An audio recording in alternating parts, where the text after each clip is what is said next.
Welcome to First Reading, the Old Testament lectionary podcast for preachers and anyone else who loves the Hebrew Scriptures. I'm Tim McNinch. And I'm Rachel Wren. You sound like a late night disc jockey radio guy when you say it like that. That's awesome. So we are jumping into an episode this week, which we are calling affectionately our Shetland Pony episode, as we dive into Jeremiah 2, verses 4 to 13. In about a month, we will be having a Clydesdale of an episode with the larger-than-life Carol Newsom.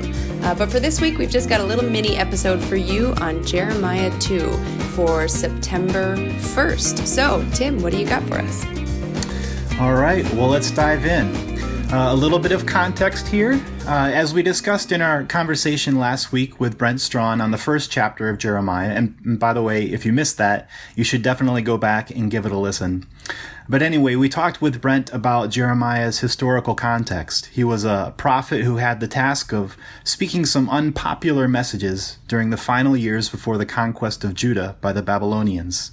This was a time of stress and distress for everyone, and Jeremiah's task was to highlight the correlation between that impending disaster and the unhealth of the nation's relationship with their God. In that context, our reading for this week really should start at verse 1 of chapter 2. This whole section of the book is like a sort of extended legal case of breach of covenant being brought by God against Judah. And it starts with the first few verses of chapter 2, which go back and they sort of set that covenant in context, picturing the wilderness wandering as a kind of wedding or honeymoon period when the people enjoyed a super strong and faithful bond with God, who led them through the wilderness and into the land where they now lived. As their covenant partner, God provided for them, protected them, and brought punishment on those who attempted to devour them. Having set that up, verses 4 to 13, our lectionary text for today, is the start of the case that God is bringing against the people of God, that they have broken that covenant. Now, the key issue in this passage has to do with the loss of exclusivity in the people's devotion. They've turned away from God and they're pursuing other deities for protection and for provision. The language that Jeremiah uses is pretty powerful. In verse 5, he says, speaking for God, that they've distanced themselves from me, rahaku me'alai. And by pursuing emptiness, they've become empty. That word emptiness, hevel, is a typical word that Jeremiah uses for other gods, and sometimes it's translated like vanity or vapor. You could translate that line, chasing vapor, they have vaporized.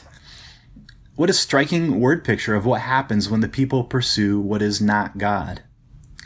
This problem of idolatry, idolatry is such a sort of loaded word. I like to be more precise and say that this is about the worship of things that are not God. This problem of devotion to the wrong deity is underlined at the end of the passage too.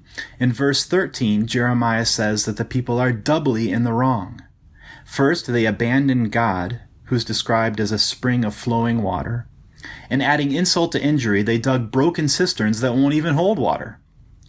By comparing these alternative gods with broken cisterns, Jeremiah is pointing out the stupidity of the choice that the people have made. Why would you turn away from dependable, clean water in order to rely on undependable water from a muddy hole?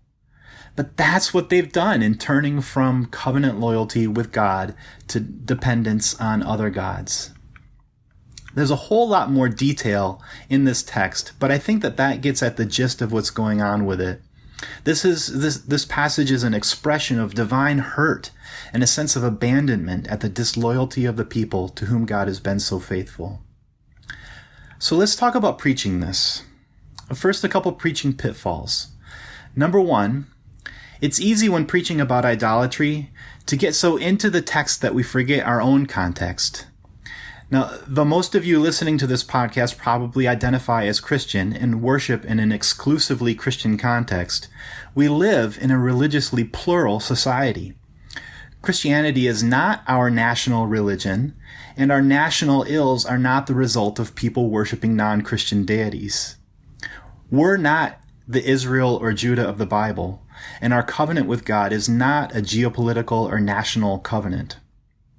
So when some preachers use texts like this one to pin natural disasters or other tragedies on the supposed idolatry of those outside the faith, it's a totally bogus comparison. Don't do it. Don't even get close to that. If we want to recycle this prophetic text in a Christian context, we have to do so by way of analogy, not one-to-one correlation. The kinds of questions we can ask ourselves in our congregations are, what does loyalty to God look like for us? And what are the ways that we veer away from dependence on God into putting our hopes on some other source of provision and direction? Are we pinning our hopes on vapor and thus vaporizing ourselves? The other pitfall I want to mention is that as we work out that analogy, the target idols that I usually hear mentioned in sermons are, well, first of all, money, but then, well, that's pretty much it. Money is the big idol, or stuff more generally. But I wonder if we as preachers can push beyond that well-worn trope to think more deeply with our congregations about what distracts us from faithfulness to God. It could be appropriate to bring up idols like getting political power at all costs, or the idol of hanging on to male privilege or white privilege or hetero privilege for fear of losing it, or the idol of American exceptionalism for those of you who are in a United States context. On the local level, do we idolize our denomination or our church, or the way things have been done for 50 years in our church? On an individual level, especially in times of upheaval, like the one Jeremiah lived through, and the social and environmental upheaval we find ourselves in, where do we turn for a sense of safety and security? I think those are the kinds of questions worth asking, and that's probably where I would take a sermon on this text. Yeah, well said. I love how you highlighted that idea of a flowing fountain and a muddy hole. You know, if for anybody who's ever spent time, so we're in Georgia right now, so it is, spoiler alert, hot. And anybody who's spent time in the summer in a really, really hot place knows that your entire body values cold water in a way that it just doesn't at other times. And so to ask, what would cause you to turn from a flowing fountain to a muddy hole? You know, what is it in our lives that can misdirect us in that way? And to broaden that conversation to the many things in our lives that can do that, I think is a great point. Yeah. You know, in Jeremiah's context, that would have been both a figurative metaphor and a kind of literal one. One of the gods that the people were pursuing was Baal, who was a storm god. And so perhaps in times of drought, rather than depending on the God who in their tradition had brought a spring of water out of rock in the wilderness, highlighting that wilderness motif that we've been hearing in this passage, they've turned to the storm god to provide unpredictable rain to try to collect in these cisterns in order to provide for them. So that contrast between the provision that God is able to provide and what Baal might be able to provide could be behind that metaphor. Yeah, it reminds me too of back when I was a rural pastor and it was planting time or harvest time, and everything is dependent on how fast you can get those seeds in the ground or how fast you can get the crop out of the ground. And farmers really struggled with what to do with Sunday mornings, because if it was a clear day and the weather had been bad, that could be, you know, a really hard time to lose. And yet I heard consistently from farmers, they always felt better and things seemed to go better when they would come and take a break from relying on their own provision, kind of that muddy water idea, to drink from the living fountain. So if anyone's in a rural area, that's a nice analogy as well. Well, thanks, Tim. I think that's a great little wrap-up spot for this week. If you have not yet signed up for our podcast, please do that. You can do that on iTunes or wherever you get your podcasts from.